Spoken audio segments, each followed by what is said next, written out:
Dans l'épisode du mardi 12 juillet d'un si grand soleil, les cambriolages continuent pour Jade, Shemsoda, et son complice Alban. Grâce aux informations de José, ils s'introduisent tous les deux dans la cour d'une villa où, avec une arme, ils contraignent le gardien à leur ouvrir la porte et désactiver l'alarme. Pendant que Jade embarque les montres de leur victime, Ludo, Folco Marchi, l'appelle et tombe sur son répondeur. Le lendemain, tandis qu'il est interrogé par la police, le gardien explique à la police qu'il a entendu une voix de femme et que, selon lui, les cambrioleurs qui l'ont menacé puis qui l'ont drogué étaient deux. Justement, les deux complices vont refourguer leurs marchandises, ce qui permet aussi à Jade de dire qu'elle souhaite faire une pause dans ses activités illégales et voudrait passer plusieurs semaines sans faire de cambriolage. De son côté, Ludo explique à Alice, Maël Mieton, qu'il a suivi Jade et qu'il l'a vu entrer dans une villa en voiture avec un mec.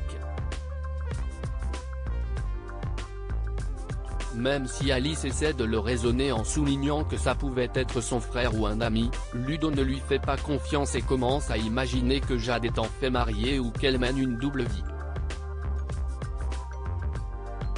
Il repense également aux bizarreries liées à sa situation financière, très précaire un jour et beaucoup plus faste le lendemain. Selon lui, Jade l'a pris pour un con, ce qui le pousse à prendre une décision radicale, il ne veut plus être avec elle. Ne se doutant de rien, Jade l'appelle et lui laisse un message pour qu'ils passent du temps ensemble.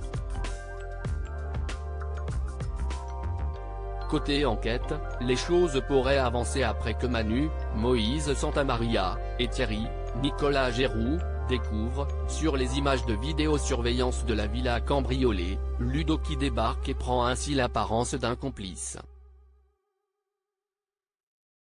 Florent va-t-il perdre son client? Enfin, du côté de l'affaire Verneuil, Florent regrette de ne pas pouvoir donner de bonnes nouvelles à Aurore, Clara Huet, qui s'inquiète de plus en plus pour son père Verneuil.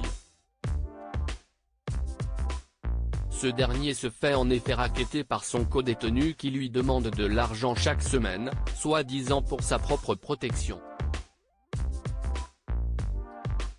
Florent, Fabrice Deville, apprend ainsi qu'Aurore pioche dans son argent non seulement pour aider son père, mais aussi pour ne pas que l'entreprise de transport familial doive mettre la clé sous la porte. Pour Carole Martinez, Valérie de Cobert, non plus les choses ne se passent pas très bien. Même si elle est bien installée au campi de Gary, Alban Omar, elle ne supporte plus de ne pas avoir le droit de se déplacer et annonce à son avocat qu'elle préfère rentrer chez elle quitte à être en danger plutôt que de rester enfermée.